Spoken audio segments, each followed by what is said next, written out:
Hi friends, it is time. Today I'm breaking down Helena's "Oh Spite, Oh Hell" monologue from A Midsummer Night's Dream. Now I say it's time because I have looked at all of Helena's other monologues. She has 6 monologues. I've also done a character analysis for her, so I'm going to link all of that in the description below because I really recommend especially looking at the other monologues that are in this same scene. It's going to give you a lot of understanding of what the character goes through in the course of this scene. As per usual in this video, I'm going to talk about the context for this monologue. I'm going to talk about some acting choices. I'll do a line-by-line meaning breakdown so you understand what she's talking about. And at the end, I'll do a reading for you so you can hear how I would kind of do it. Let's jump straight into context.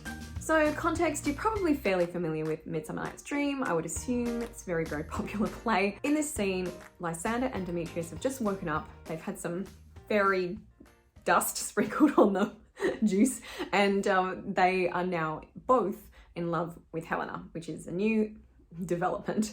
Now they say to her, "Oh my goodness, you're so beautiful and we love you," and all those things, and of course she is mortally offended by this and thinks that they're playing a trick on her, which is fair enough because no one would really give her the time of day before. She is a pain in the butt, to be fair. Something that you might want to think about in terms of your acting prep is just before she begins this monologue, Demetrius is saying to her, "Oh, you're so beautiful, your lips are like cherries," imagine what he's trying to do there, trying to give her a kiss probably, and then talks about how beautiful her white hand is. And so at the start of the monologue, something that you might like to play with, even if it's just in rehearsal, is the feeling of maybe pulling away because the guys are probably trying to get up quite close.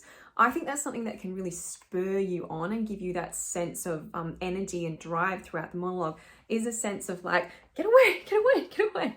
Because it is kind of a weird experience to go through. Let's be clear, they're not going to be doing anything terribly inappropriate here, but it's going to be weird. Something that you got to keep in mind as well is that she actually does like Demetrius. So the way that Demetrius is sometimes, trying to get to her might be something that she kind of enjoys because she likes him. She really loves him, I would say. But Lysander, on the other hand, is in love with her best friend and is supposed to be marrying her best friend. So if you've got 2 guys next to you and they're trying to give you a smooch, you might react one way to one guy and differently to the other guy.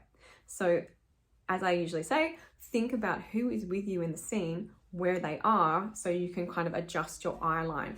Even if you're doing a self-tape, give yourself a clear eye line of where they are. In terms of acting choices, I have done the full character analysis on Helena, so look at that because she is an interesting balance in terms of her being kind of frustrating and also manipulative. I think that's something that I didn't maybe talk too much about in the character analysis, is that I find her to be manipulative, not purposefully manipulative.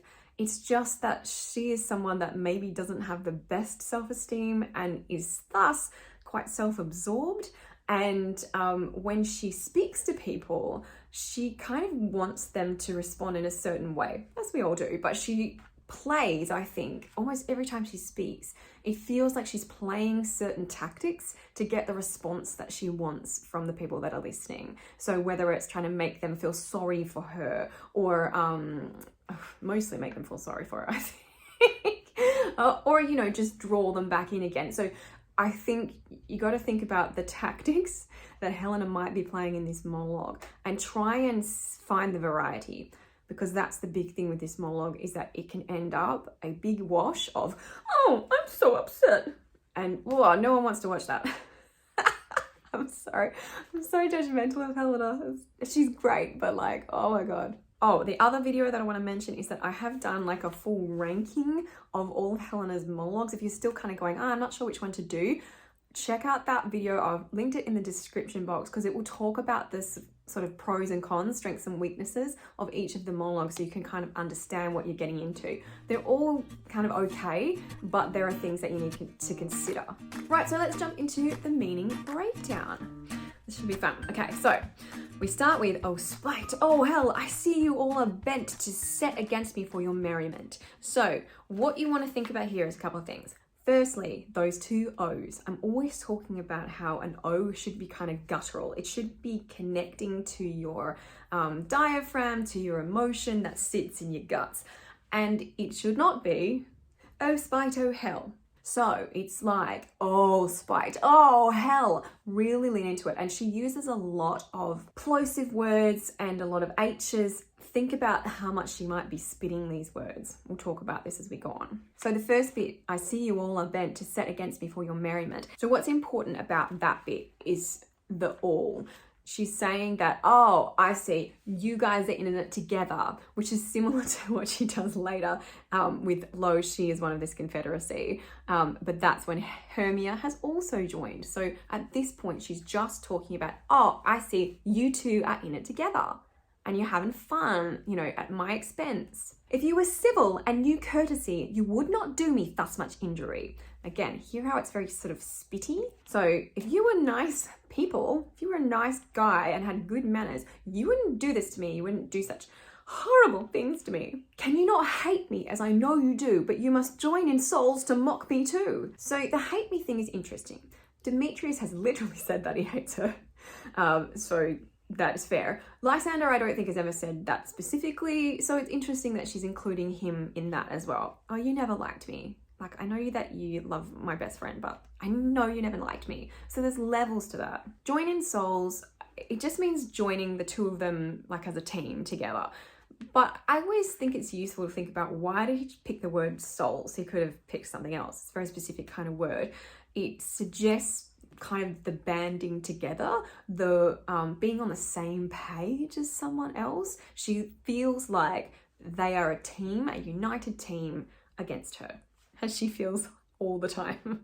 If you were men, as men you are in show, you would not use a gentle lady so. To me, that sounds actually quite contemporary, because it feels like if you were a real man, if you guys were real men, you would not treat me this way. The bit that she says, as men you are in show, it just means like on the outside. So obviously on the outside you are men. Again, interesting reference. What is she referring to there? To vow and swear and super praise my parts, when I am sure you hate me with your hearts. The word super praise just cracks me up. It's very Shakespeare-y kind of conjugation there, where he's like, you know what I'm gonna do? I'm just gonna put super on the front of praise. It's just classic. Super praise.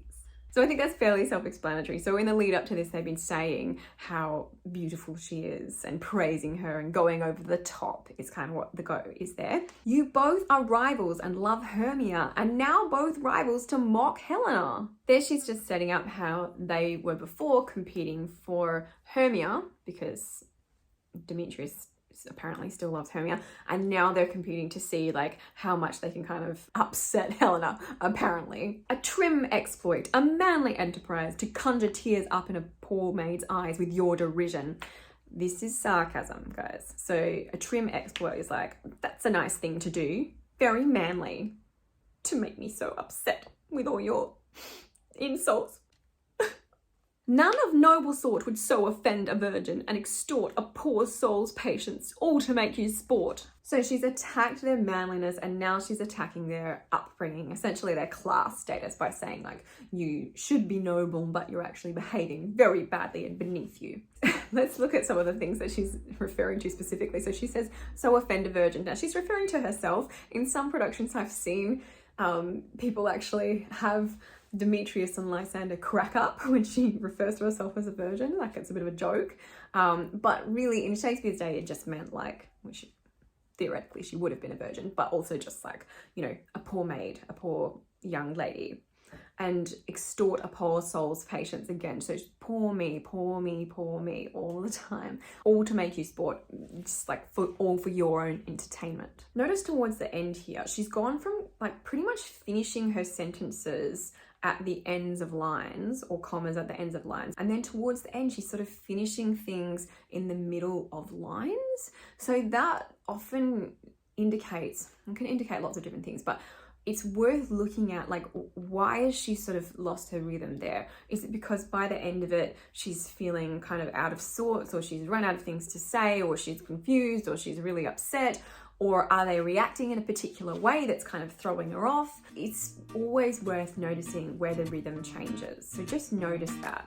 Okay, I'm gonna have a go now at reading this monologue for you. Now, I think there are a lot of different ways you could do this. So don't assume that there is a you know, a one-step way. Really, really play around with it. What I'm going to try and do as I read through here is find some variety and see what I can do in terms of those tactics that I was talking about, in terms of like, how is each kind of 2 or 4 line section different from the one before? Okay, because you really need to get that sense of beats, which is something I talk about in my top 5 tips video, which you should also watch because everyone should watch that. It's like the most common mistakes that people make. Right, so here we go. Oh, spite! Oh, hell! I see you all are bent to set against me for your merriment. If you were civil and knew courtesy, you would not do me thus much injury. Can you not hate me, as I know you do, but you must join in souls to mock me too? If you were men, as men you are in show, you would not use a gentle lady so, to vow and swear and super praise my parts, when I am sure you hate me with your hearts. You both are rivals and love Hermia, and now both rivals to mock Helena.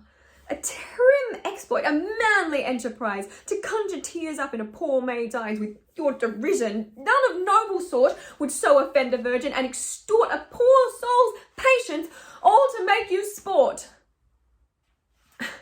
Okay, so that was a cold read.